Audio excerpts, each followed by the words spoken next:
sur toute sa puissance, sur tout son pouvoir. Donc, quand tu ne connais pas ton autorité, Satan joue avec toi. Il faut que, en tant qu'enfant de Dieu, on ne se limite pas seulement à rappeler à Satan que nous sommes les enfants de Dieu. Ça ne suffit pas.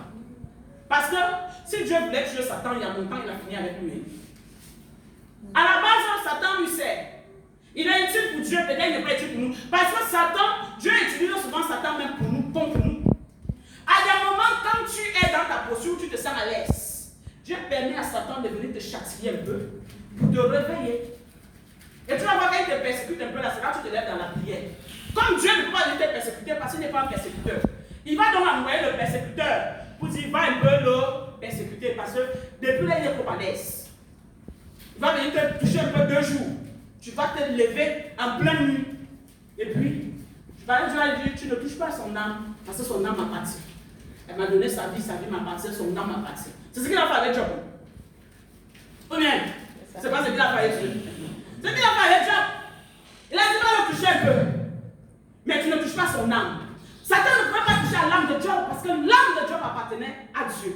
Donc il pouvait toucher aux choses du monde. Parce que l'âme, quand tu meurs, l'âme va vers le Père. Les biens ne vont pas vers le Père.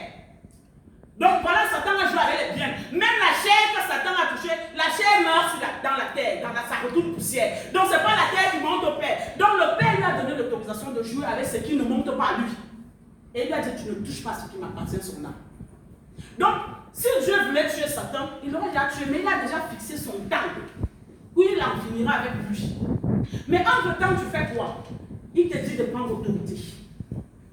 Amen. Je veux que vous soyez, vous y compris avec moi, que nous soyons révoltés, bien-aimés, que nous soyons révoltés et qu'on prenne l'autorité pour rappeler à Satan qui nous sommes. Rappeler à Satan que nous avons été justifiés. Parce que le sang de Jésus a une efficacité. Le sang de Jésus est une puissance éternelle. C'est l'alliance la plus parfaite. C'est l'alliance la plus efficace. Il n'y a pas une autre alliance qui puisse comparer à l'alliance de Christ. Donc quand tu rappelles à Satan que cette alliance t'a justifié, et que lui, par le sang de Jésus, il a été condamné, et que même par le sang de Jésus, même Dieu ne peut plus te condamner. Amen. Il faut savoir lui rappeler ça, que j'ai été justifié. Donc même notre Père, il ne peut plus me condamner. Dans le livre de Romains 8, verset 33, la Bible dit, qui accusera les élus de Dieu? Oh, j'aime ça. C'est Dieu qui justifie. Qui les condamnera? Il pose la question. Christ est mort, bien plus, il est ressuscité. Il est à la droite de Dieu, il intercède pour nous. Ça veut dire que même Dieu même s'interroge qui condamnera ses enfants. Qui te condamnera, toi l'élu de Dieu? Parce que même lui-même ne peut pas te condamner. Pourquoi? Parce que nous avons vu dimanche dernier que Jésus est ressuscité. Marie venait pour le toucher. Il a dit, tu ne peux pas me toucher parce que je suis en route vers le Père pour aller lui présenter l'acte que j'ai accompli. Donc Jésus ne pouvait pas être touché par des mains humaines tant qu'il n'avait pas présenté à Dieu le sacrifice. Vous comprenez? Et la Bible nous dit, grâce à ce sacrifice-là, nous pouvons maintenant nous présenter devant Dieu sans être condamnés.